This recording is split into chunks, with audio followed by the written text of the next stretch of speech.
we'll start. I'll welcome everybody to the meeting, those that are watching. Thank you. I've just got one member of the public here. Welcome to you. We've got a number of updates this evening. We'll talk about broadband, we'll talk about Maltings 2, and we'll talk about the highways work on Rd Road. We've got two main planning applications, one at Linford Lakes and one at number 1 Wolverton Road. They're the main things, and we've got a couple of other resolutions on tree maintenance and litter bins to cover, and that's basically tonight's business. Before we start the parish council meeting, I'll open the open forum. Good evening, sir. Did you want to say anything? No, I'm a new resident in Castlethorpe, but I thought it was incumbent upon me to come and see how the parish council. Welcome to Castlethorpe. Whereabouts are you? I've been in Lodge Farm Court. Okay. Well, welcome to the village. Welcome. Yeah, welcome. We don't have no sound on Facebook. No. Well, I'm on Facebook and I've got my sound right turned up. And I can't do anything. If anybody else can try. Can you try on YouTube, please? Yeah. So you said we'll be the only one that knows what's going on. I checked it only 15 minutes ago on another. There must be some sort of thing to do with. How you doing, Mr. Price? Good evening. How you doing? Right. I'm not getting any sounds with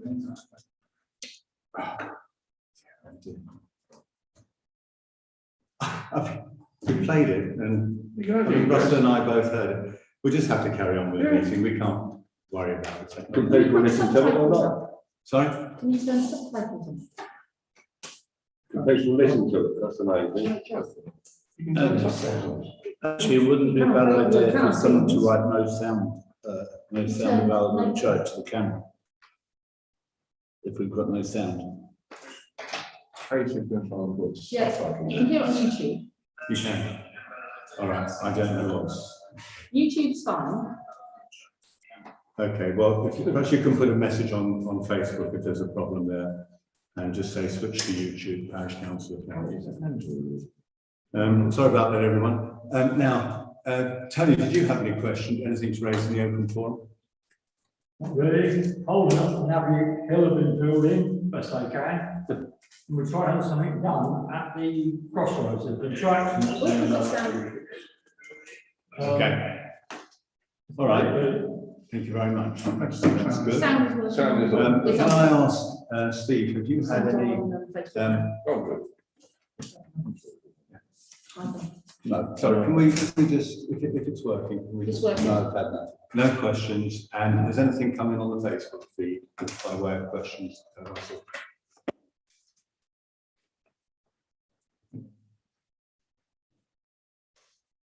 No.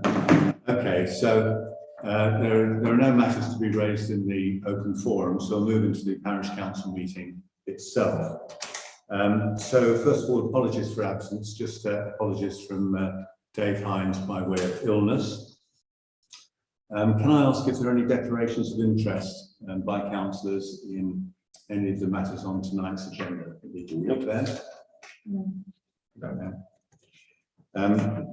Are there any matters of errors of matter of fact in the minutes of the 4th of October? Anyone wants to raise? I hadn't read it and I can't remember. In that case, can I move that we accept the minutes? Can I have a seconder, please? That's Darren. All in favour, please. Yeah, are you? I wasn't here. You weren't there, okay? Yeah, okay. Right, we now move on to the clerk's report and review of actions. Can I ask if anyone has got anything they want to raise on matters 1 to 10 in the clerk's report. Now, what I'm sorry, I could share it, but that's going to start getting a little bit awkward. Steve, do you want to take us through any of this? You contacted the REIT and you've accepted quotes to repair the stepper and to do the service, yeah? Yeah, that's just a matter of scheduling. There'll be sooner rather than later. With the work on gym equipment and the servicing of the gym equipment. The action on servicing the mower is with the Sports Association. They're getting 3 quotes. I did ask whether there's been any progress, and there hasn't as of today. Does it, well, that's what, obviously it's got to come back through us. Oh, yeah. When they've got the quotes. Yeah, Right. yes, it's got that. Well, I think, does it come back through this meeting or does it just come to you? Well, the Sports Ground Committee can resolve it. And we know we've got it in the budget, but we need to change it. We need new cylinders and we need to service some more. Yeah. But it still should go through the Sports Ground It will Committee. need it, it will. Or if the Sports Ground Committee doesn't need it, it can come through. One thing on the mower, etc. I'll keep forgetting, I haven't billed you for the diesel. That was over 12 months of diesel. I'll keep doing, Okay. forgetting. Steve, do you want to say something about the Sustran track? You've had quite a lot of emails going to and fro on that, and it's quite good, I thought. Which part of it, Bill? Well- it started off where the Sustrans track was impassable. And we managed to get Keynes Council to cut the hedgerow back on either side, because there was just a narrow channel going through. And I've an outstanding question to them to ensure they've got it on a regular maintenance schedule. Now, the next thing is the local cycling and walking improvement plan, or CWIP, as we call it, which was meant to actually come out with a report in August. Still hasn't done so. I left a message for local liaison at Milton Keynes to get back to me. They haven't. But there's this ongoing feasibility study being done by Sustrans, looking at A, the possibility of the cycleway between Hanslope and Castlethorpe, and B, looking at all points down into the urban area, including Wolverton Station. And the project manager has said that she will, in the near future, hopefully, arrange a meeting with ourselves and Hanslope Parish Councils to actually discuss a big slice of it. They've got the ecology guy working on it at the moment, but that seems to be putting cart before horse to me, because you don't want ecology people making exhaustive studies of routes that are non-starters. So that doesn't make sense. But anyway, that's where we stand. I won't add anything in the minutes. I think it's all in the clerk's report. So the bushes that cut back, in which part of the Sustran? That was down the bottom of Havisham end. Havisham end, yeah. I mean, it was ridiculous. Yes, we haven't done this one down this end at the bottom of. I rode it the other week. Yeah, they have. They have done. They've done it all, but of course, down to a lodge farm, the trading estate, it's horrible and muddy. Yeah. That's what I think Yeah. it's worth. I mean, I think our priority expressed by parish council is still that we get that Sustran Yeah. track resurfaced. Oh, that's, It's a- everyone's it's a aware of photo. that. It's just which initiative we can get it done through. Yeah. I think Steve done good work on that too. Yeah, no, it has, yeah. Yes, lot of work. Yeah, thank you, Steve.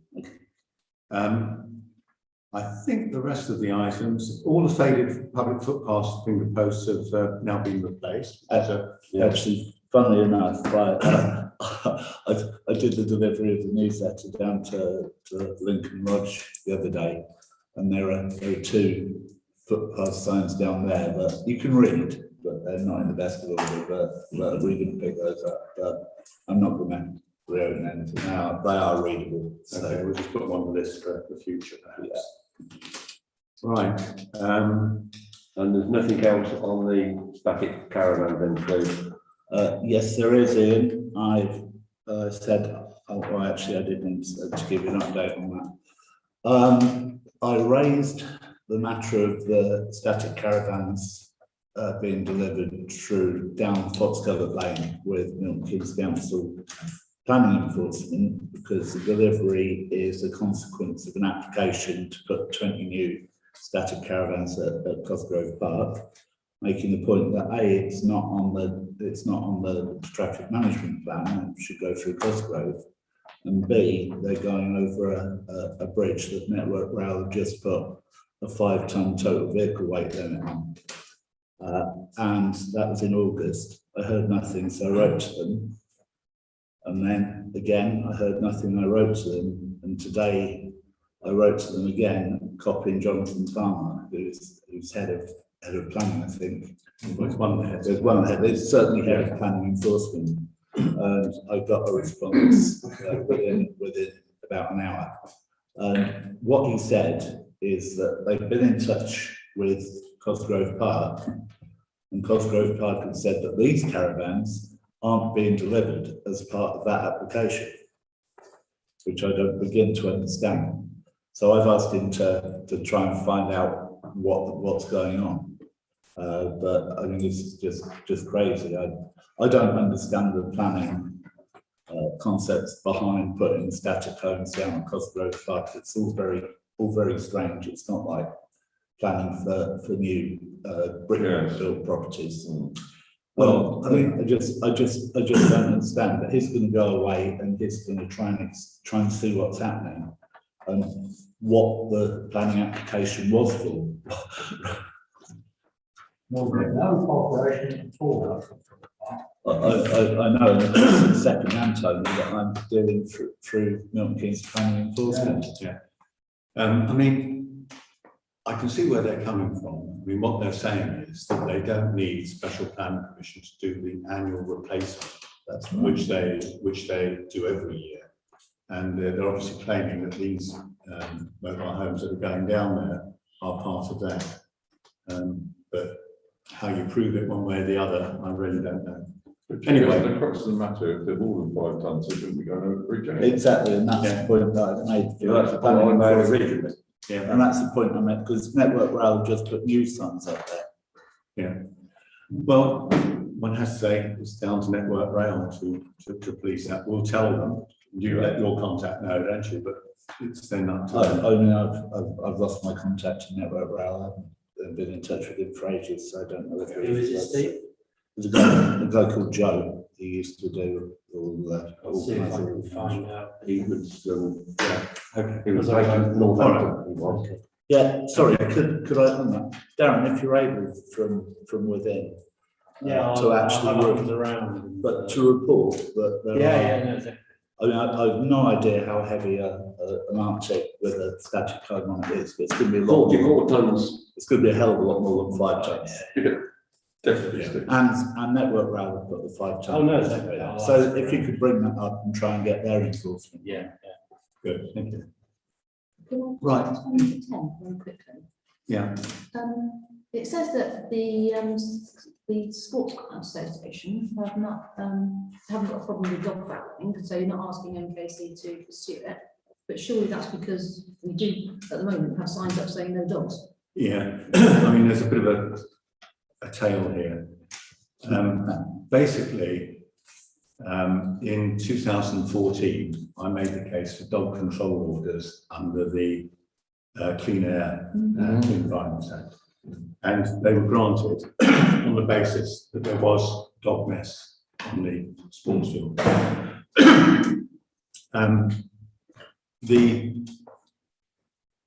Since then, people taking dogs across the field has remarkably reduced. The Clean Air Act was replaced by the Public Space Protection Orders, and our dog control orders automatically expired in 2017, I think it was, or 2018. We would then have to get new orders made under public space protection orders, which I applied to Milton Keynes Council to do. And I was initially, mostly through 2019 and the early part of, well, actually a lot of 2020, fobbed off with the basis that there was a borough-wide public space protection order being put out, which indeed there is now. And for fouling in allowing a dog to foul in a public space, there's quite hefty fines which will be applied. I then asked them to make a public space protection order to ban dogs, and they said, well, we have now got a new procedure, and you have to document on a spreadsheet all instances of dog fouling. And I said, well, there isn't any dog fouling because we had the dog control order in place. And it's a kind of circular argument, but the long and the short of it is that there haven't been, according to the Sports Association, problems with dog fouling up there recently. And until there are, we can't really ask Milton Keynes to progress it. It's a chicken and egg situation, absolutely. Chair, can I ask where we stand on Fishponds then? On Fishponds later. Can we? Yeah, we'll do it later. Yeah, it's on the agenda. I know it's on the agenda, so I thought- Yeah. Right, is there anything else on this? Otherwise we ought to move on. Oh, yeah, sorry, I just, Sorry, just before we do, could everybody just move in a little bit because you're just out of camera? Well, absolutely. are we all right? We're not- Yeah, no, you're fine. Yeah. Right. Yeah, could I just ask Tony about, you were going to raise the matter of graffiti with Castlethorpe Parish Council? This is graffiti, and not getting free money towards it, like what happened, happy to help the area. Brilliant, the majority of it is, please.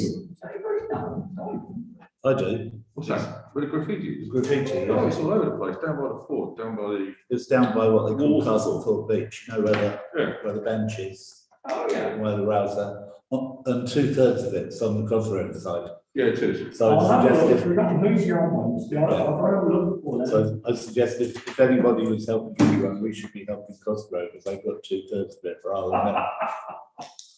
All right. So, Okay. Right, if we Thanks, can move on then. I also put together a short update on a number of highways issues. It just so happened there were a lot of highways issues this month. I see Darren's got wants to talk specifically about Wolverton Rd in a minute.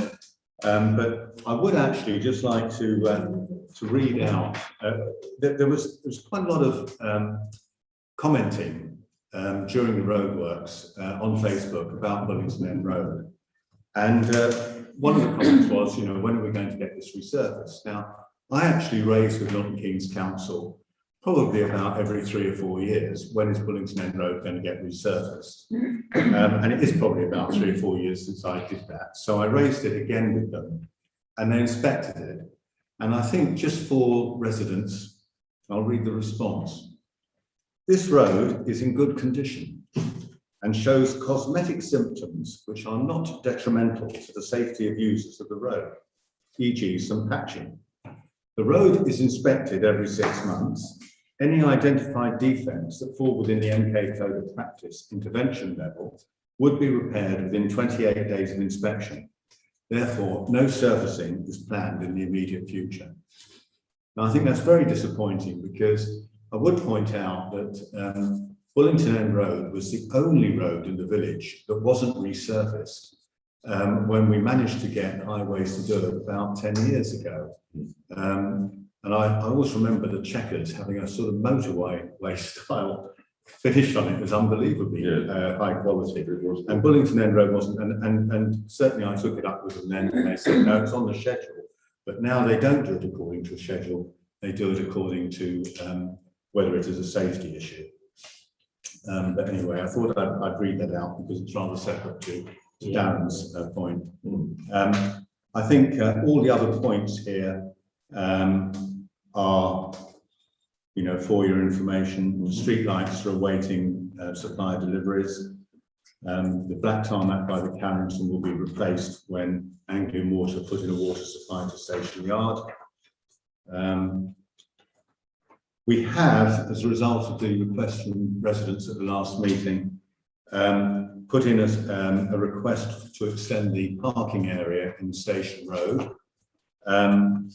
The MKC have, well, first of all, they said, oh, the parish council is going to pay for it. And we said, well, you know, really, we already know from the resurfacing costs that we were quoted, that it's well beyond the sort of funds that we were counting at. We put it into MKC for them to pay for it, and they have said that they don't have any funds in this financial year, so we just have to wait and see whether it comes into the programme for next year. It has been put in. And the speed hump in North Street is awaiting materials from suppliers, and then that will be replaced. Right, I think that's all of those topics. Let's move on now. Community fibre broadband. I haven't heard back from Openreach in the last month, and I don't now intend to chase them. GigaClear are now coming through the village. They are going to do all premises within the village. I've put out updates both on the news alert system, which Russell is now using for us to communicate with those people who want to receive updates. And it was also mentioned in the sort of brief newsletter or newsletter that we distributed last week. So GigaClear have started. They're digging in the Checkers and Shepperton, I believe. Yes, they are. And I have, yeah. So that's going. How does it look? Sorry? How does their work look? Well, we don't know today, they've got to. So you said they have started. They have started. They've done. I mean, it's a combination of using existing ducts, using poles where they can, and then they have indicated a number of what they call underground caverns, which I assume are just sort of spaces where they'll join up fibres. Two of which, incidentally, are just outside the village hall. Okay. But I think there must be some on either side of the Checkers Road, which is where they're digging there. I have got the locations, but you know, they're getting on with it. I might say that Hounslow, the Hounslow Parish Council Board chairman contacted me earlier today. They're pretty unhappy with GigaClear up there because they've just had all their road surfaces put down after you know, the building developments have been done, and GigaClear have just gone straight through the middle of it. Yeah, they have. Sorry today. So there we go. But anyway, GigaClear is where it is. Any questions on broadband for anyone? Not on broadband, but on the very subject you've raised. When GigaClear finish putting it in, are we going to have it restored to its original state? Yeah, they have to reinstate. Well, should do. They reinstate, yeah. They will be obliged to. So we reinstate twice, so we've done it in Cosgrove, as they call it. Come back down, and often they come back and little about it, make up the weather. Yeah. It was on their. Yeah. But yes, they will do that reinstatement. Right, let's move on to Maltings 2. We've had Steve and I have had a high old time this last month in writing to enforcement and to the case officer. Fortunately, we've got a fairly responsive case officer. In fact, it's the only responsive case officer, I would say.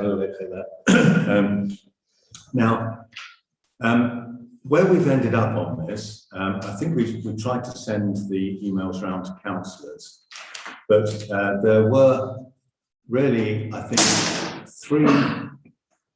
4 issues, one of which was a bit of a moot issue, which was the fact they hadn't submitted an archaeology report, but we knew it wasn't going to say anything of concern, and in fact they have now submitted it. The next 2 were, one, the surface water, which, if any of you have looked at the plans, they collect in great concrete storage vessels in the bottom left of the field as you look at it. And then it meant to pick up a downpour will pick up there and it will be released in a controlled way, basically over the railway. We've asked that Network Rail respond. Network Rail have not yet responded. In fact, they've said they don't have the time to respond. But we have made this very, very clear. The second one, and then I'll come back to this, is the route of the sewage, which, as you know, is currently to be pumped up Fox Covert to North Street, where it drops into the main sewer there, and then runs round through South Street and round in the usual way, which is hardly very satisfactory. We've asked Anglian Water comment on this. Anglian Water have said have not yet replied. The last one was the type of house brick that was being used, in that the neighbourhood plan specified that this was to be similar to Paddock Close, because if you remember, the original design was meant to echo that design. They posted on the website, the planning portal, the brick they intended to use, which was an orange brick, autumn orange. We took exception to this, and the case officer's initial response was no, no, no, and indeed Urban Designs, and Urban Design, by the way, just to to fill you with confidence that the people that helped in quotes us with the neighbourhood plan. They said yes, that matches. Through constant toing and froing by Steve and by me, eventually they wrote back and said, yes, look, it matches. Here are the pictures from Street View. And they showed pictures of Maltings Field. So at that point, we said, well, you clearly don't know the village. So I said, well, Paddock Close isn't on Google Street View yet, so we just used the nearest one. I mean, it is quite unbelievable. Anyway, the result of that was that today we received a note saying that they're going to require them, they specified the type of brick that's used in Paddock Close, which obviously none of us would normally know which type that was, and said that they will require the builders to use that or something similar if it's not Did available. they say as strong as that? I thought they said they were working with the applicants to try and actually use that brick or a very near equivalent, but they didn't actually state that they were going to make them. They said that they were working with them to achieve that. Yeah. I'm not sure of the strength. All I'm saying is I'm not sure of the strength of the commitment. Well, okay. I can't remember the email. I mean, look it up now if I wanted, but anyway, I mean, the point is that they have now given the applicant the brick that they want them to use or something similar. Now, turning back to the Network Rail and Anglian Water situations, we've now taken this as far as we can. Enforcement have basically said, look, they've not done anything that's irretrievable at this stage, because they've not connected up all of these things. They do know that they are working at their own risk. And if they do get to a point where they do something irretrievable, then we'll obviously have to talk to them about it and if necessary stop them. But at this stage, they did not feel that a stop notice was appropriate. And I think that as a parish council, we have responsibly discharged our responsibility to draw to their attention the risk of floodwater going onto the West Coast mainland and of the rather convoluted way in which they're proposing to take sewage around the village. I don't think we can do any more. Milton Keynes Council's not going to do any more. And I think we basically, have to say we've gone well beyond our sort of normal duty to get that done. Okay. First of all, I'd like to thank you both for all that hard work and the emailing that you've done back and forward. I know it's been a pain in the neck, but it is really appreciated because it is one of the most concerning things that we've got going on in the village, the way they're steamrolling through it. The sewage problem, of course. Excuse me. That's what we're doing, double it, yeah. The sewage problem is definitely one that is a village problem, because when we've got raw sewage running down, which we have had in the past, down South Street, coming out of the drains, I do feel that that is something that we can't just leave to Anglian Water to sort out, because they haven't sorted it out in the past. And if they're more than happy just to let this happen, we're going to have that problem more so. And I don't know what else we can do, but I do feel that this needs bringing to their attention, because it's health and safety, hygiene, just so many things that are wrong with raw sewage running down the roads. Well, okay, I accept what you're saying, but you can take a horse to water, but I don't know how we get it to drink. Is this something residents could put a complaint in about? Well, to whom? To Milton Keynes Council Well, about, no, it's not- it's or not Anglian very Water. One could write to Anglian Water, I guess, but I mean, they will approve it or not according to, you know, and it won't go ahead until they approve it. I just get the feeling that they'll just approve it because. Well, they may just approve it, and what can we do then? All we can then do is, if there is a problem, come back retrospectively. We've drawn it to their attention. If they're going to say, yes, we have got the capacity in the sewage system to do it, Yeah. we can't do very much else. Yeah. On case situation, I totally agree. Now, I always thought originally they were putting a big pump house in the middle of this new development, They are. and he's pumping it up through Paddock Close and out onto South Street, not up to Fox Covert Lane. It's going through Morton's. It's going to go underneath the road where the ransom strip is. Into Oh, it Morton's. is? Or is it? Yeah, Oh, it is going that way? it's going to Morton. It's going into Morton's, and then Okay. there's a drain cover outside. The main old farm gate. All right, okay. Yes, So yes, it's literally going that's there. not what I understood. I thought they were pumping it up with the existing system. Well, that's So what I that- was told by the guy who was putting the drains in. Okay, well, that's. That Which would then goes that up would be a South more, Street. I mean, that's almost the only route that they can go. Yeah, but no, you just said Fox Covert. Yeah, no, I thought they were going up Fox Cover, Well, dropping into. My argument with that would be, if we went to Fox Covert, they couldn't, that pumping place until Anglian Water, they passed it over to Anglian Water, and Anglian Water had to rebuild the place to do 12 houses, so how can it take another 31? Yeah. I'm sorry, I mean, I'll tell you, it's been the biggest problem we've ever seen in this village, with that pump house, which is nearly the size of a double-decker bus, pumping up through that little thing in Paddock Close and out through there. It's incredible. Well, look, I mean. Another thing, I'm just changing another one, on the stormwater then, there's an easy way out of that. If somebody come and ask, I've showed you once, and I will show you again if you want. An easy way out of that, and it won't affect water going on the railway. You put water down that bank of that railway, that's all the ashes. I've told you before, that's all ashes where the steam trains used to stop and shut the ashes out on the bank. You've got some water on that, all we've had, train to round Castlethorpe.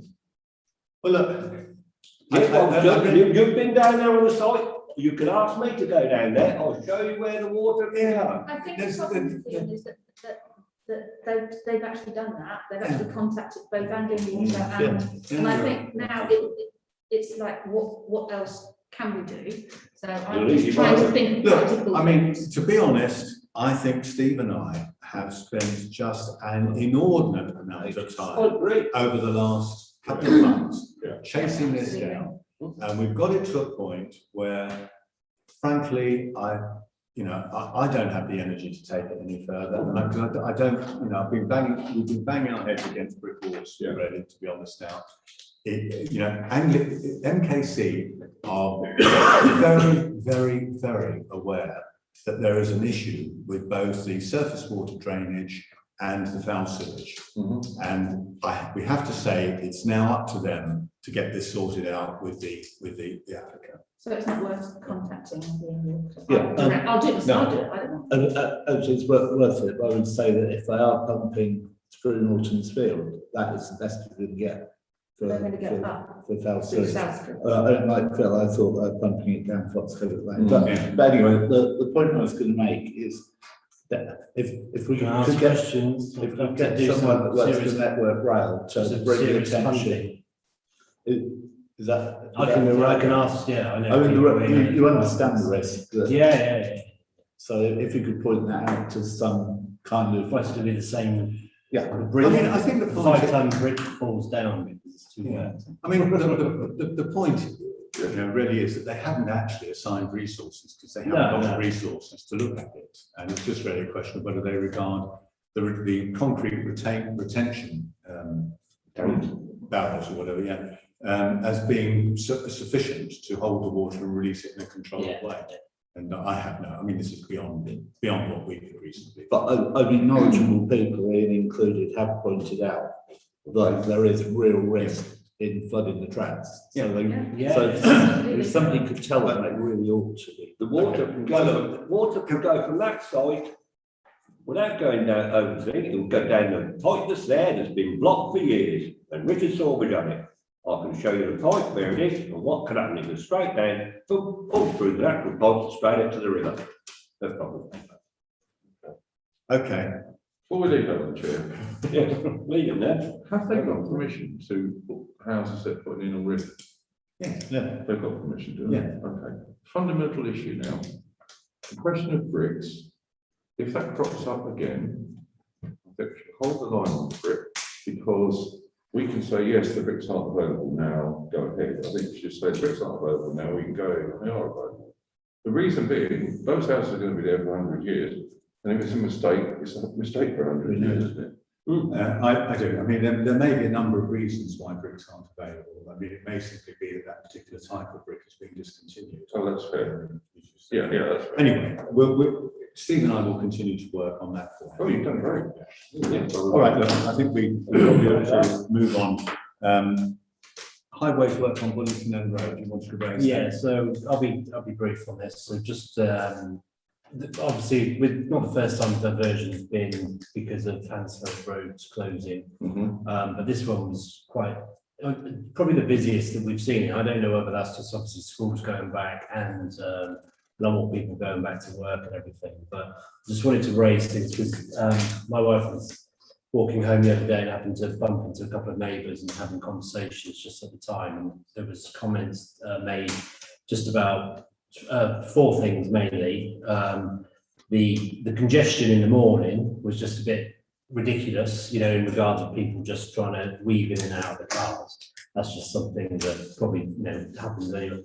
And then the other 3, well, second was just the up my end where it's obviously goes into the traffic calming, just people trying to squeeze in and out from there. So the number of horns that were being blasted at sort of 6:30 a.m. as people were trying to get past each other as well, that I heard myself out the window, and Ian may have as well. Yeah. But the other 2 were a bit more serious. Just so number 3 was my next door neighbour trying to get off the drive and people just ploughing on through and nearly taking the front end of their car out. And then the 4th was a neighbour further up the road who I know from nursery was walking home, and somebody just pure disregard went to cut in, ended up mounting the curb very close to her, pushing the pram and stuff as well.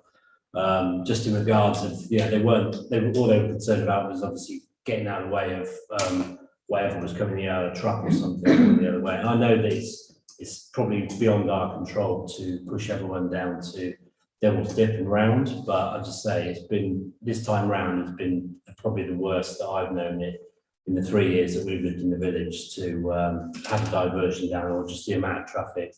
And I think, you know, it just coincided with, I think, Havisham having the SIDS at the time as well, that it would have been useful to have, you know, just to have a knowledge of how many cars were actually travelling down the road during that period.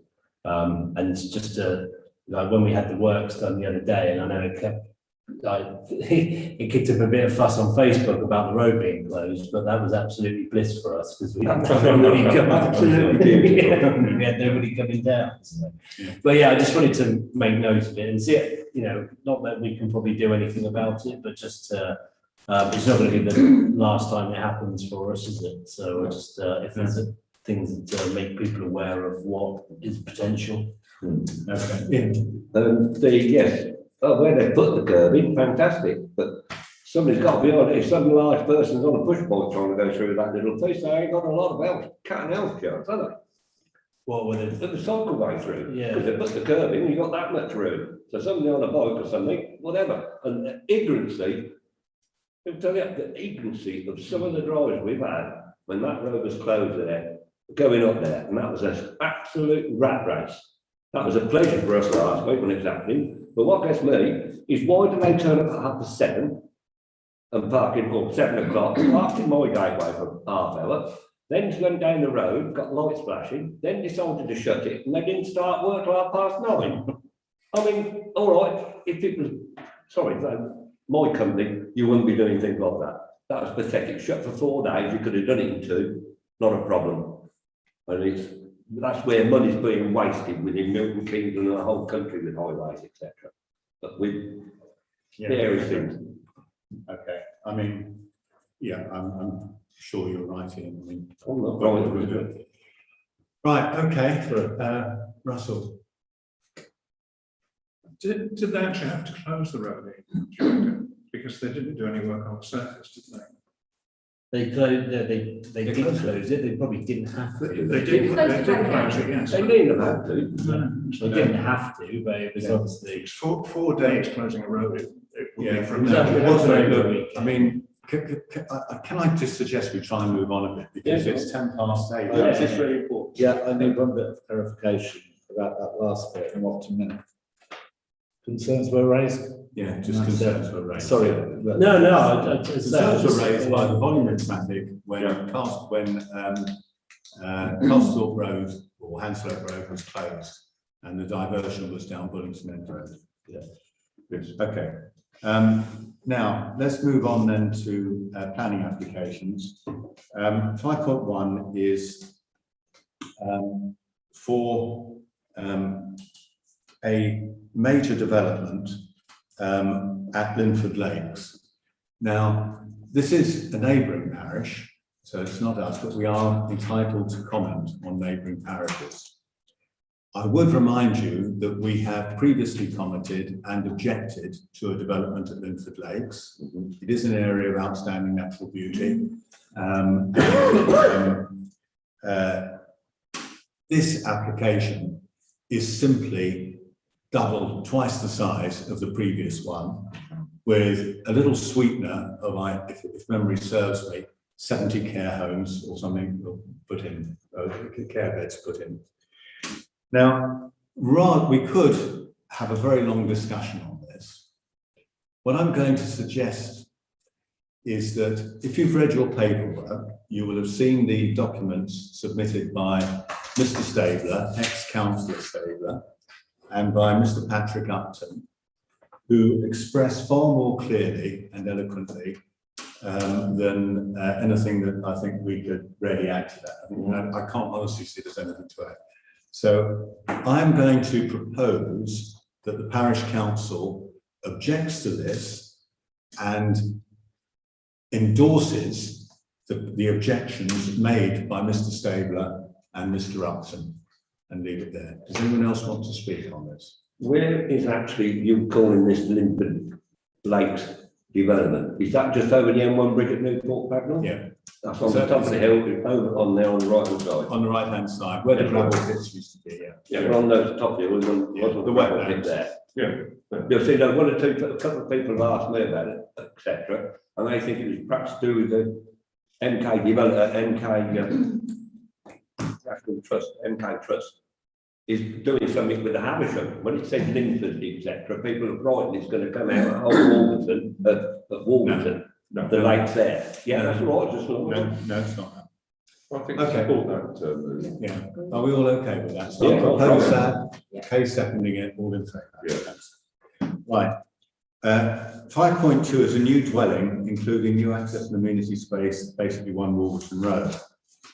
Now, you'll all remember that there was an application to which we originally objected, and the application was withdrawn.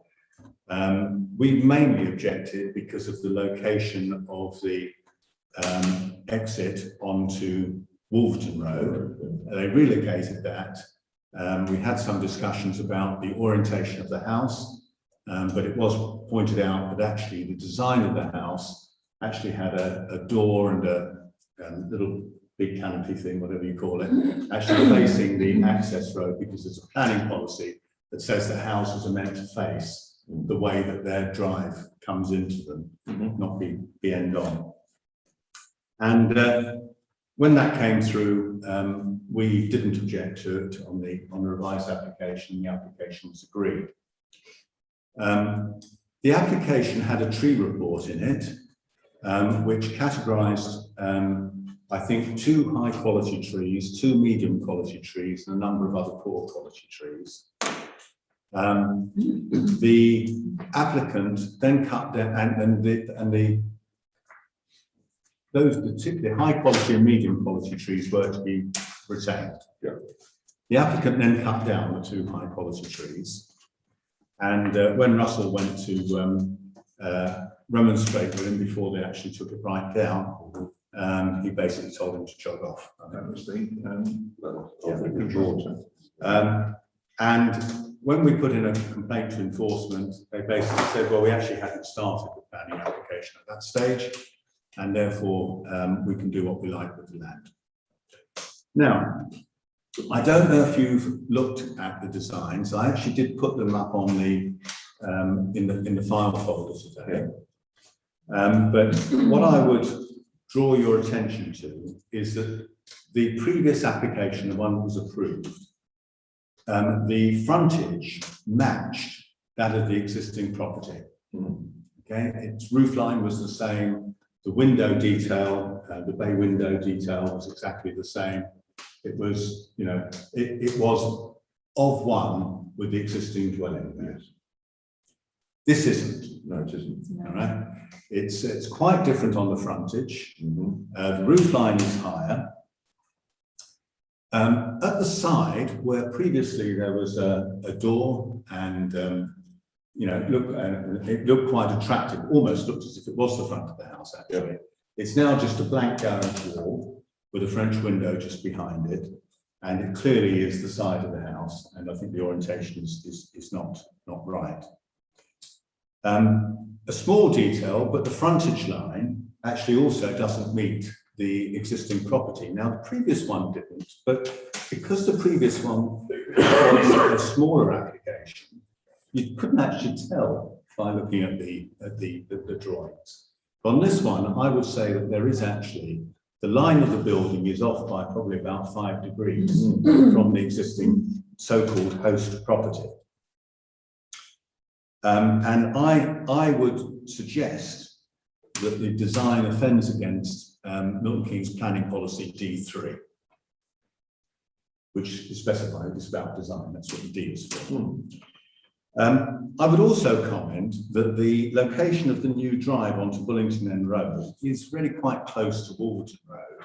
Yeah. And that is quite a busy corner still. I mean, it's the existing entry is diabolical, and they are going to move that. But I would personally suggest, but obviously highways would need to comment, that it would be better to relocate that just a little bit further up Bullington End Road to be away from the junction. The third point, and you've probably all seen that I put a proposed objection into your paperwork, is about biodiversity. Now, in June of this year, Milton Keynes Council approved a new biodiversity SPD and a supplementary planning document, which is not as strong as a planning policy, but it's pretty strong. And that requires planning applications to maintain, if not to improve, biodiversity.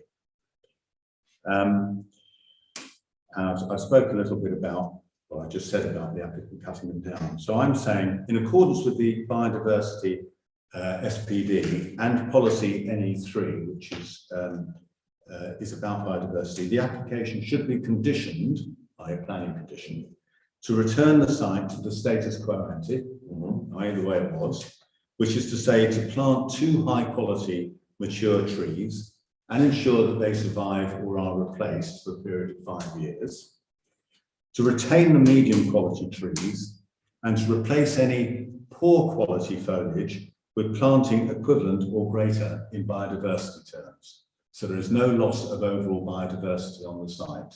Good. I believe this is in line with the planning policies that Milton Keynes say, and I'm saying we would welcome the advice of MKC arborologists in selection or approval of appropriate specimens and locations.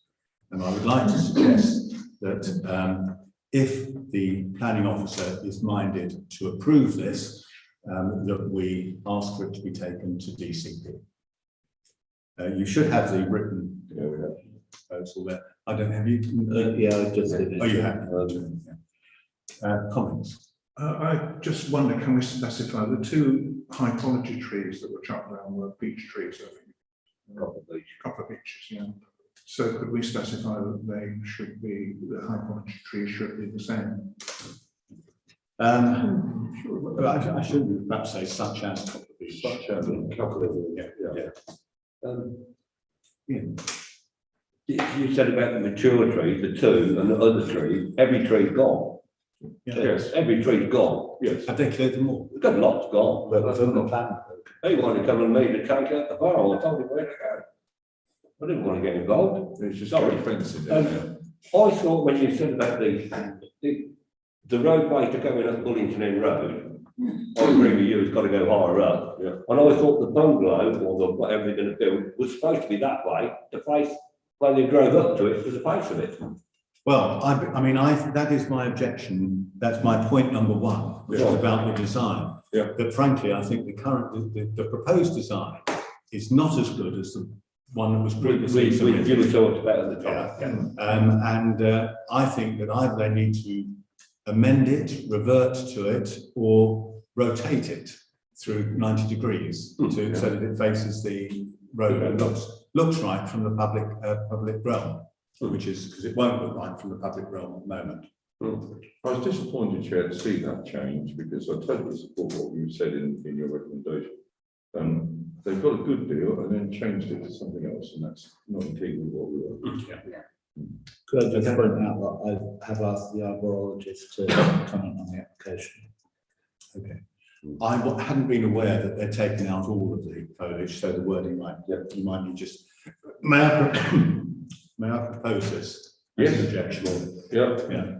All in favour? I need a second director. Okay. John is, right, let's move on from there. Section 6 are report backs on previous planning applications. Has anyone got any comments on any of those? Because otherwise we don't normally comment on them. We have got 2 of those which are overdue for a decision.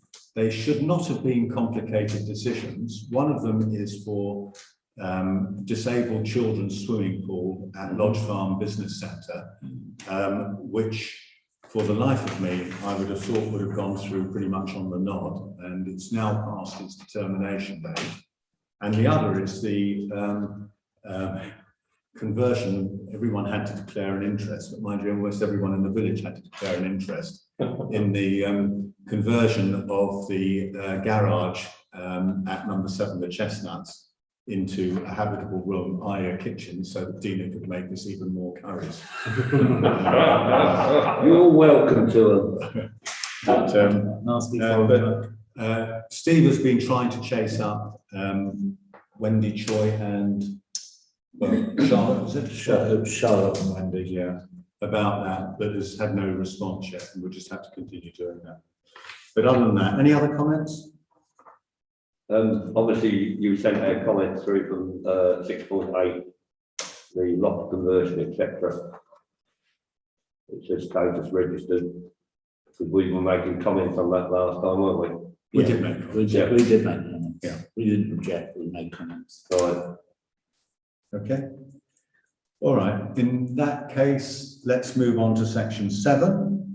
And first of all, we do have to agree to a public excluded part 2 of the meeting.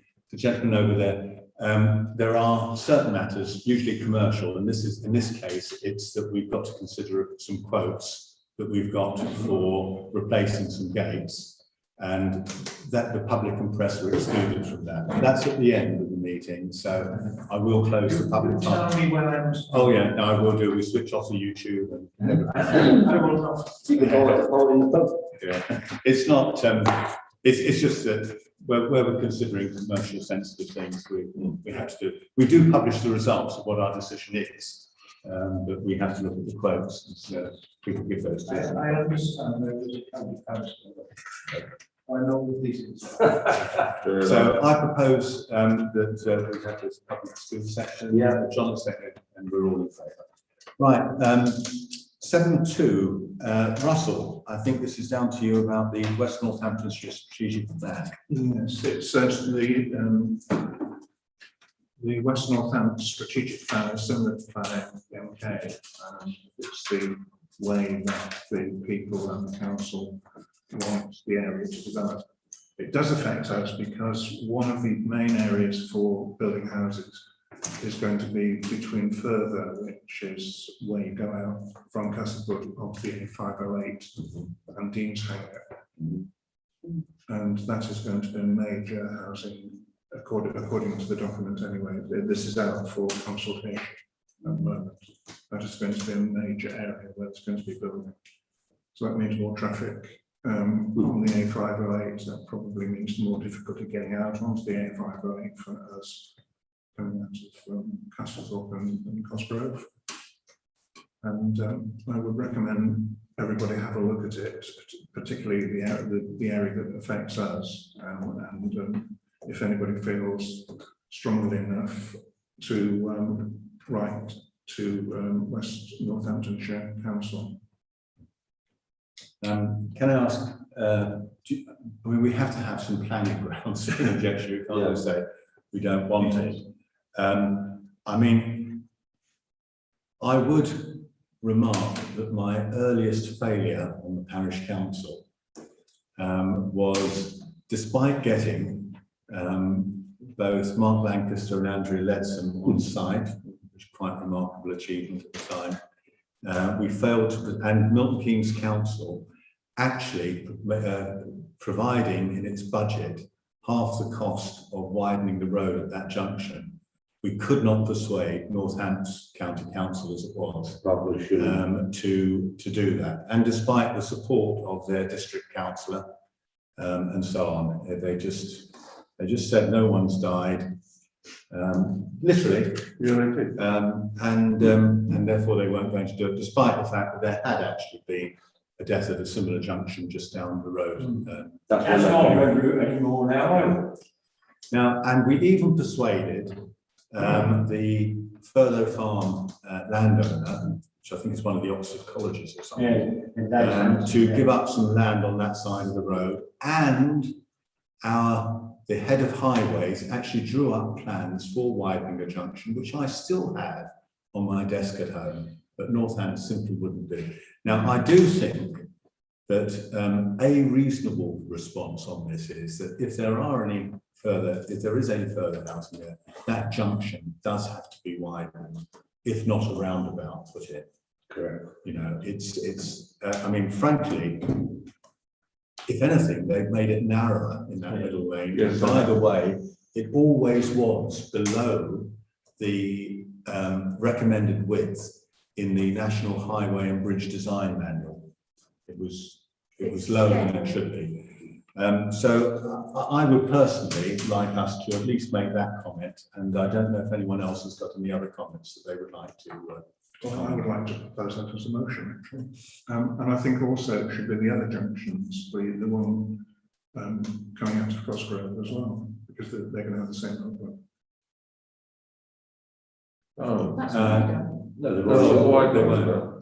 Yeah, widening and a roundabout. They're also going to have the same problem at although the road is wider, a roundabout further on. We're going to have another roundabout. Yes. Approval goes through the other side of the road. They want to go right up around Cosgrove by the quarries with massive industrial.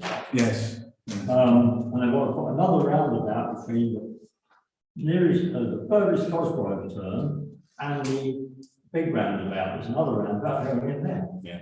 I mean, may I suggest that, I mean, I think it's for Cosgrove to represent Cosgrove. Yeah. But I think that first turning where the Yardley Road comes out is a Castlethorpe issue. Yeah. We've tried and we're trying again. Dave Sampson's side, you can widen. The other side you can't because all the services around the road and nobody wants to move the cost. Well, the services substantially are on our side of the road, which is why it was actually not too difficult to do it on the other side. Yeah, that side would be easy. Yeah. Anyway, are we happy to do that as our response? Do we feel that any increase in housing in Furtho would necessitate widening of the road, probably by installing a roundabout? So okay with everyone? Yeah, I agree. See, A5, the corner of the A5 where they're working now, is that prep work or what Russell's talking about? Yeah, that is prep work. It's all storm drain, by the way. Storm drain. I don't think it's anything to do with this. You don't? I think also there's a lot more Right. traffic now Not, because of not, the not new, really housing anyway. Right. because Um, the new Okay, developments in Hanslope create a lot more traffic coming out of there as well. yeah. So Yes. it's time. No, I think that's a reasonable response to make. I can't really think that we can make any other comments. No, I'm not sure. West Northants do with their spatial plan. Okay, let's go with that. Are you okay with that, Steve? Yeah, that's preferably a roundabout, certainly widen, preferably roundabout. Very difficult to get out of there. Right. Ian, do you want to take on next about the maintained parish council? Well, many years ago, the parish council, Tapley, North West, etc., we had all these trees, and planted them lovely. We have had them trimmed once, the three, as you get down to the dip, before we go up the cycle track, we have had those done before, but the ones at the Wolverton Rd now are a right state, and they need something doing to them. Now, it's on the highways, but we, as parish council, planted them, and the ones in John Collins' hedgerow, and the four I've got at Bullington Road. We, as a parish council, ought to be maintaining them, so we get RTM to give us a quote, or somebody else to give us a quote to have them trimmed. So you may need something to do with them. Well, One needs to come down, it's gone like this. well, I mean, I appreciate that they may have been planted by a parish council in times past, but I think they are Milton Keynes' responsibility now, they're not, Steve. I really don't know. Yeah. What does it know about poo-pooing? I mean, I wish we'd pointed them out when we went round with Leo Hawks, because we could have said so. I think probably the best thing is, why don't you try putting them in as a request for whatever it is that you see that needs doing here, and indeed you're saying one of them might actually have to be felled, and see what Milton Keynes Council have to say about that. I mean, we have taken a very clear line, and so have Milton Keynes Council, that parish councils who've outsourced landscaping are only responsible for foliage that can be reached from the ground. Once you have to start getting on ladders or... Well, you wouldn't have to do much of that to them. They need doing before they get to that state. Are they reachable from the ground? Yes. Ah, right, in that case, Yeah. I think, yeah, I mean, yeah, that's our responsibility. So, And I think the sycamore one's gone down, and it doesn't, because it's not looked after when they start to grow. Sycamore just go like this, that and the other. That's kind of about 8 or 9 places. It would be better off out the way and give the chance for the other trees. Yeah. And all the others need doing is round them. The same as we've had before. Parish Council People, not many years ago, when it's John, we had them ones done down Wolverton Road on the left-hand side. Right, okay. I think if I could suggest that Ian and Steve meet with RTM and go through what is needed, but only work from the ground. And I'm a bit concerned about felling a tree, actually, to be honest. It's not a tree. It hasn't actually turned into a tree. It's from the floor. It's gone like this, so it's not a tree. Right, okay. We could get advice from RTM. Yeah. Qualified. So All right, we'll take a quote at the next meeting. And the gentleman we met, what's his name again? Leo Hawks. Leo Hawks. He was going to. We hadn't done anything about highways doing some of the trees or not. Right, what has happened is that Leo asked me to report, well, I can't remember whether I reported it or whether Leo reported it using my name, but the ones certainly on Bullington End Road were reported. I then got a case closed message on the reporting system from MKC. So I wrote back saying, hang on, copying Leo Hawks in, and said, this was actually raised with your arborologist, and he dealt with as much as could be done with the ground level, and asked for a request to go in for the higher stuff to be done. Leo then responded to that email saying, I'm sorry, there's been a mix-up. I thought he was talking about a different tree. I will ensure this is done. So it's back with Leo now. So what about the ones down South Street? Did you go and see Mr. and Mrs. what's on the March House? I haven't been seeing this. You said you were going to go and see them. Did I? Yes. When we met with Leo Hawks. Well, I don't. Because I said to you, I used to go and pick all the trimming up. And you said they've lived in it since the beginning. I said, no. They all used to live there originally, 4 or 5 years. So who's the event? Ian Whittle used to live there. Well, Correct, John? And then, I can't think of the name at the moment. the Knights. Knights, Mr. and Mrs. Knight, you said you would go and see them, I don't remember saying that. What was I going to go and see them about? doing their lime trees. Trimming them back so they were above that thing. Ian Whittle, Ian Well, we asked Leo Hawkes about that, and he said, no, he did not feel there was a health and safety issue and that no action should be taken. You go and watch a dustbin lorry go down there then. They're clanging against it. Well, we did raise it with the arborologists. Yes, I mean, and at the time you said you were going to see people. well, I don't remember saying that, Ian, and certainly I do remember raising it with the arborologist about that, because we'd had a complaint from another neighbour, and I had to feed back to that neighbour that, there was no action going to be taken on that. Fair enough. Yeah. All right, let's move on. 7.4. Steve, you've got purchase of bins and basis. Do you need a formal resolution? Yes, which isn't on the agenda. Yes, it is. There you go. 7.4. 7.4. Also, it's to approve purchase. Yes, it's on the agenda. Right. Well, I got the quote from Broxap, who provided all of our other bins. They still make these bins. They've gone up by about a quarter. The bins are £182. The bases are £30, and the carriage is £56. So what we were saying at the last meeting was the case resolution to put one in at the sports ground, and also to replace the base of the one by the shop, if Ian couldn't sort it. I can't take it away. I can repair it and do it, but the base is only going to cost you 30 quid. What, put a new base on it? I get a new base, Yeah. and actually, Ian, if you'd be up for it, I wouldn't mind us buying a spare if you could store it. Yeah, if that's all right. A lot of Sanders do. Yeah, and the carriage will be £56. Whatever. I mean, So, so you may as well get it. so the carriage is the cost of 2 bases really, so Yeah. you might as well get a spare. Yeah.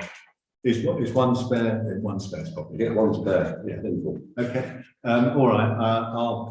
I'll propose that then. Well, case secondly. All in favour. That's great stuff. Good. Right. RFO payment schedule. Yeah, no, knows anyone. Good point then. I had a very last minute. I went to do it, so. that's it. Last minute crunch. This is the authorisation of payments that we have to make each month to our suppliers. Go on, Mr. Chairman.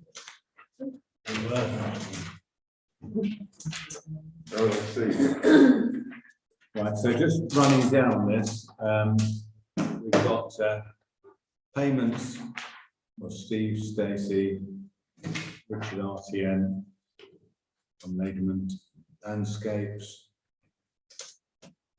What's a total landscapes for? That's sports ground maintenance. Oh, sports ground, Jordan's done the Yeah. couple of lots of cutting, he's done hedges now. Is this his total bill or just our part of the bill? Right, there's an action on me, which we had a sports ground committee meeting, and I completely missed it, to actually get the proportionate costs from the CSA. We haven't done that yet, but there's an expectation that we will reclaim or get back the money that we're paying for them, actually cutting the pitches. Okay. So you'll sort that out. So that's on the clerk's report. That's something. Okay, so this is the total for the moment. Yeah, 474. but the bulk of that second month is to do the hedges on the path. Okay. And this Panoni is Right. Performing Rights Society, isn't it? Yeah, it's, I mean, there's a lot of confusion around it. I need to sort it out, but they've said we've got to pay them, so we'll get credit back from if we're overpaying them, but I'm confused by the whole thing. Okay, and Where's that everything for else here? really, oh, sorry? Is that, where's that Panoni? For the village hall, Yeah. it's not Panoni really, it's PRS PPL, but their agents Yeah, yeah, that have intervened, and having an argument with them. And just looking at the direct debits, Everflow, what is that? That's water. Oh, water, right. Water. When do you due to have gas? I can't remember when the contract runs to. Because you want to watch out because it's going to go through the roof. Well, we're on a fixed contract, so Right. there's nothing we can do about that. When did it run out then? I That's what you're on. can't remember. Russell. There's three possible things missing there. Richard and Stacey have both done work for the village hall. Well, I asked Richard whether he got an invoice to come in. He said he'll do it next week, Right. next month. And, And Stacey tends to batch hers up. right, and the other one is the printing of the Castlethorpe. Oh, yes, he hasn't said that through to me, yeah. And where is the, I didn't have a transport unit. Did you not? No.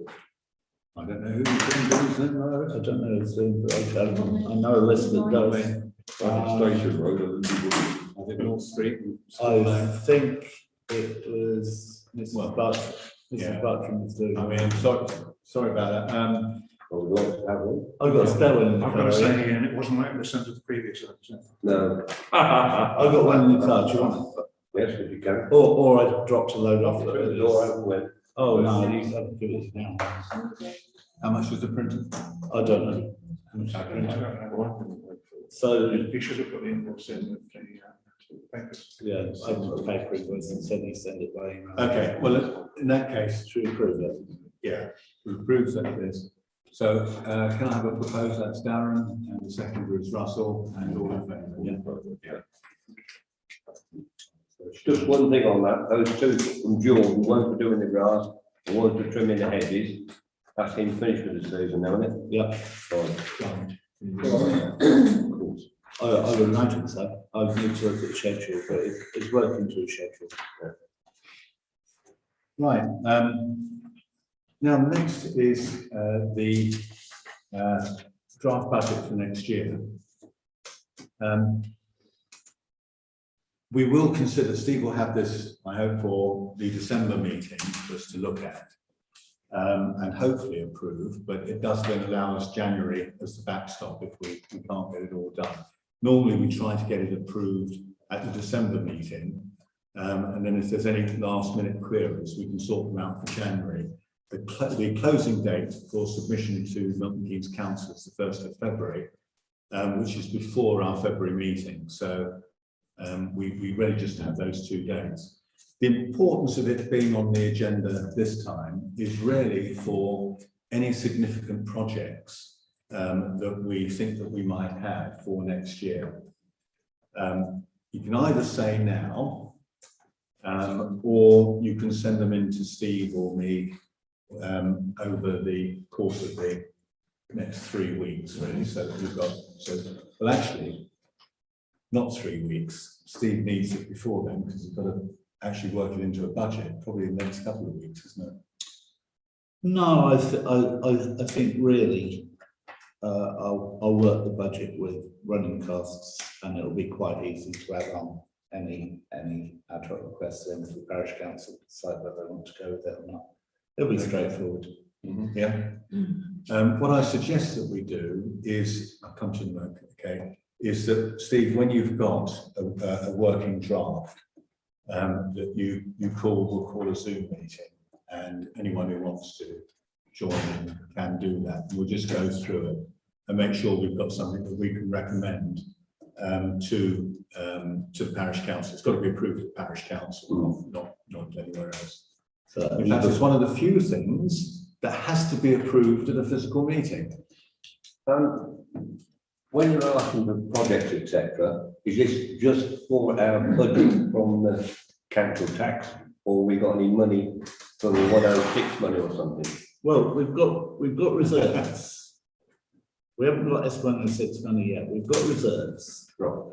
Now, what Phil's saying is that if we want to do anything of, in project terms, of reasonable cost in the village, then we really need to actually increase the precept to boost the reserves to actually pay for it. Yeah. But if we don't know, then we can't do them. Yeah. That's essentially it. Yeah. So welcome, George. I'm afraid we are fairly close to the end of the meeting. But, Family emergencies, no, I have to do that. Thank you for coming. Okay, so Kay. Just quickly, just to say, we talked about best kept village. Yes. And doing some city planning of the village. Maybe it could be something good for that. If it's going to be on, who Yeah. knows? Well, I think best kept village is normally on. I mean, we are doing quite a few things in terms of trying to make the place look nice. But that's actually more for the residents than it is for a competition. Yeah. But I agree. If you've got any proposals, anything you I'm just think would be thinking maybe nice. some sort of like Yeah. lots of I'll flowers tell you and what. things like that around the village and just. I'll tell you what, did occur to me. And I'm just going to take this opportunity just to say that, there are a number of people in the village who go around maintaining the different troughs and the triangle. Yeah. And I do think the village owes them an absolute vote of thanks Yeah. because, they do a fantastic job. Yeah. And I realised after I've written my piece in the last newsletter that I should have put some, thanks in there. But for anyone that's watching, if you're actually one of the people that are doing it, thank you very, very much because it has made a huge difference this year. I really do think so. It'd be nice for Belgium to provide them with some plants and stuff like that. That's what we're thinking. But Around the village. like I say, the bottom line is this is a financial consideration. So if you feel that there's going to be a fairly significant financial impact. Yeah, let us know. Seems- Right, okay, so that we'll consider that next time. No one else has any comments on that. Right, moving to correspondence, there are a couple of items there. The first is a communication about the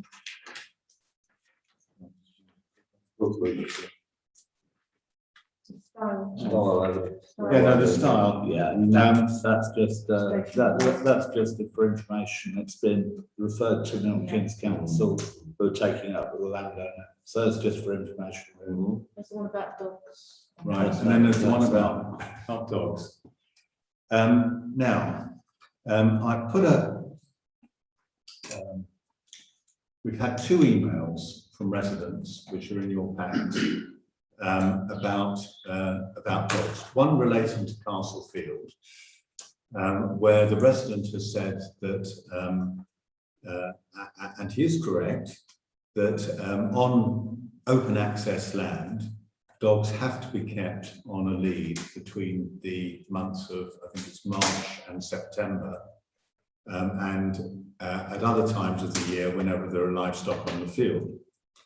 However, Steve and I went into this again in some detail, and open access land is not the same as land that the public have got access to. It's actually a legal definition of land, and Castlefield is not open access land.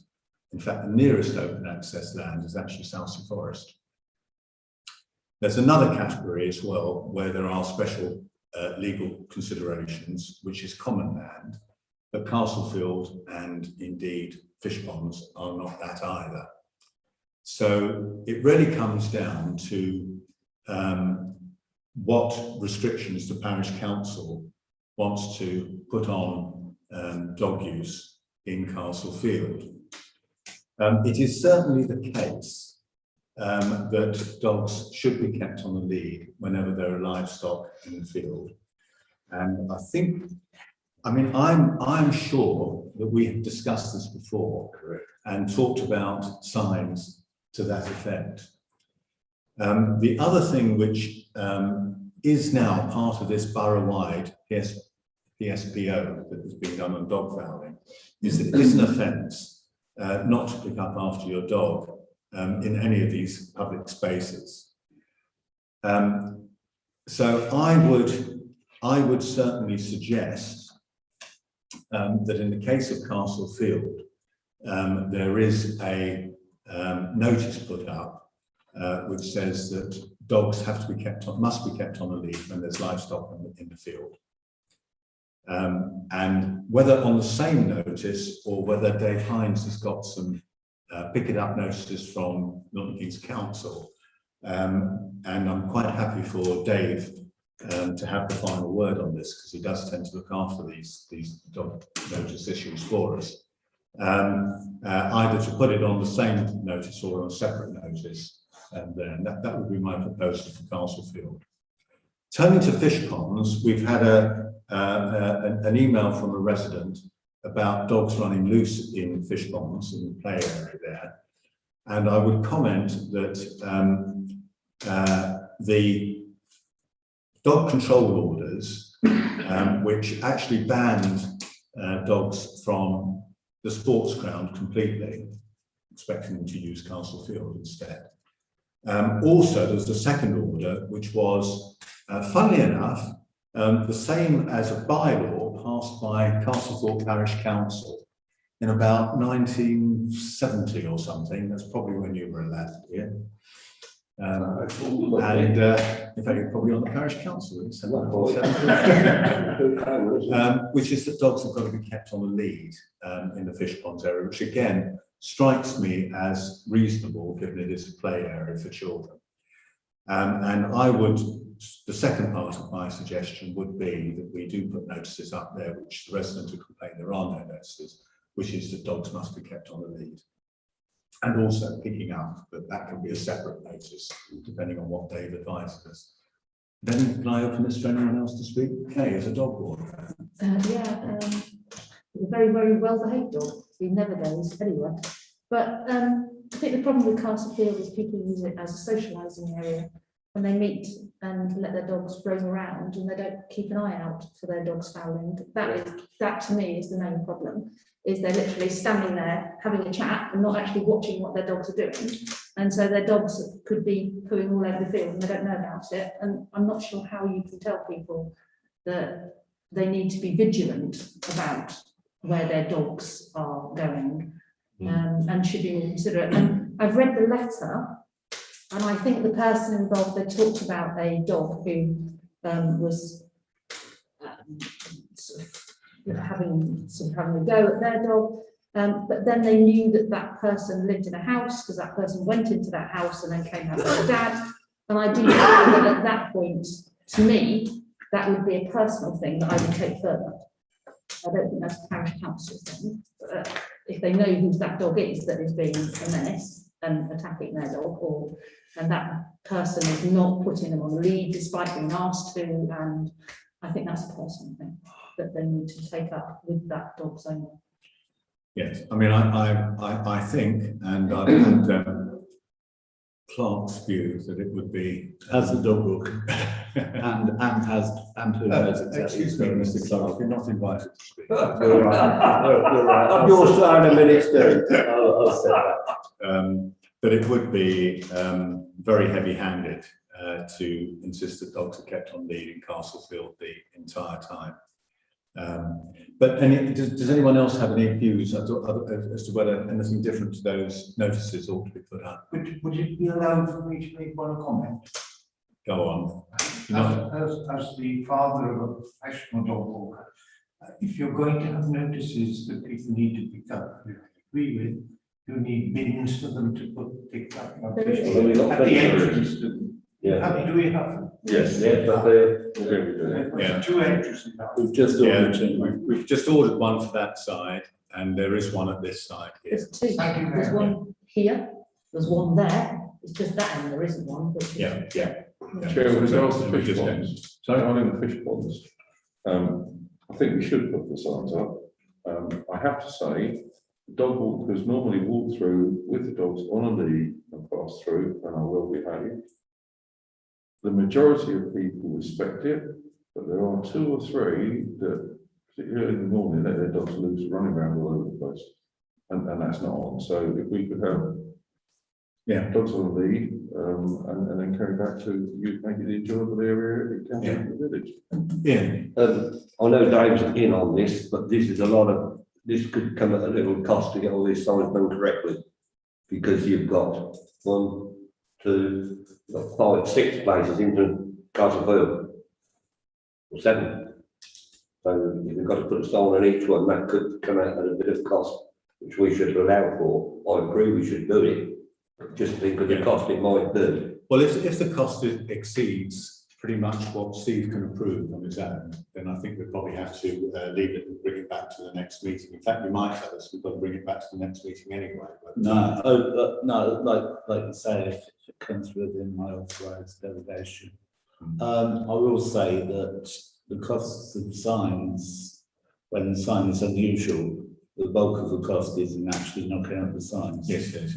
Dog signs aren't unusual. You want to be able to get them, like do not foul, keep your dog on lead. Yeah. They should be readily available, and I should be able to buy them for a reasonable amount. We just need to count how many we need, and we need to work out how we're going to fit them. Yeah. I mean, the only slight difference is you're saying must be kept on the lead when livestock are in the. That might be. But again, to take Ian's point, the cost is usually in the setting it up and then printing 7, 8 or whatever. Yeah. The incremental cost is very low. If you have to make a new sign. You say don't spend the other cost is then to set them up properly, you want to put them on hardboard or something, proper decent form, and fix them to it, and then they can be fixed to wherever. And we also want to make sure they're scratch proof. Funny enough, I was going back through my old records and found when we had discussed this, and some bright spark had scrubbed out the no from no dogs allowed. So we just want to do that. May I suggest, if everyone's happy, that this is delegated to Steve, Dave and me, just to finalise the wording. I think Russell would be good for the. Russell. Yes. Just on the matter of cost, the maps and things, like the big map and the history of the village signs, and also the signs for the entrances to the village. They're done on a sort of a thing called die-bond aluminium. And the price of an extra big one was only £15 extra. Once you got the first one. So it's small size. Well, we can look cheaper. I mean, I think the dogs must be kept on the lid. I'm fairly certain Steve is right. We'll get those off the shelf. But you're right, the livestock, during livestock, while livestock's their condition. What they don't realise, a lot of people, is I had this issue, is if you sheep, you've got sheep in the field, the dogs have been in there and the food, that cost me fortune. I had sheep aboard. I had 40 odd sheep and 30 of them aborted. Definitely. I know, and Lucas constantly complained about this as well. Horrendous. I mean, we can only, make the point. Make it as hard as possible. Okay, look, I think we're all agreed on this now. Oh, it's not a resolution, so we all agree. Right, next meeting then is, any other business for noting or including, Darren? Has everyone seen, I was out yesterday after the storm and Milton Fields signs blown down. I don't know if anyone's seen that, so just on the entrance. No, lorry hit it. One of the lorries was supposed to be going to Snowden hit it. Let me tell you the story. Keeping secrets, Dave. Well, it's not keeping secrets. It's been down a while. It was almost certainly hit by a construction lorry going into Maltings Field and having to reverse out because it thought when it realised it couldn't get through to the Maltings 2 site. Now, on the Maltings 2 site, there is a paddock close sign which has been knocked over for a long time. Okay, we had notification came through that it was to be replaced. I looked at it and I looked at where all the work is being done, and I hope everyone will agree with this. I wrote to Naveed, our highway liaison officer, and said, Naveed, please don't bother replacing the paddock close one just yet, because it's only going to get knocked over again with all the movements there. Instead, can you replace the Maltings Field one? And she is trying to progress that with us. There is a 2-year backlog on SNP replacements, by the way. I mean, it is ridiculous.